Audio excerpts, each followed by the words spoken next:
Žodžiu, susiginčiau su klientu ir taip jau labai karštai. Jis sako, būtinai mašina turi būti iš šiltų kraštų, nes tada nebus rūdžių.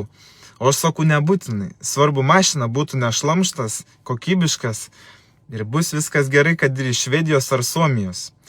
Ir pagalvojau, padarysiu jums video įrodymą, kad ne visada lemia kraštas, ar šiltas, ar šaltas, ar automobilis rūdys ar nerūdys.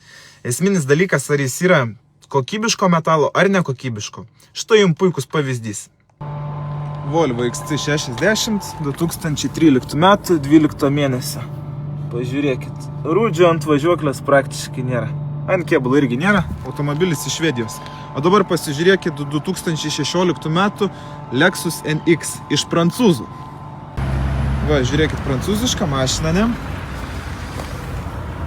Ir ką tik atvaryta į Lietuvą ir jau važiuoklė apsiniaukus rūdim. Be abejonės dar daug ką lemia automobilio priežiūra. Ar jis buvo dažnai plaunamas, galbūt antikorozinis buvo daromas. Aplamai, į bet kurį automobilio mazgą galit pasižiūrėti ar saloną, ar variklį, ar transmisiją. Kaip jinai buvo prižiūrėta, taip jinai ir laiko. Bet, aišku, yra ligotų automobilių, kurie neišvengiamai suges ir sulauksit rimtų remontų. Tad tarkite su ekspertais, ar perkate patikimą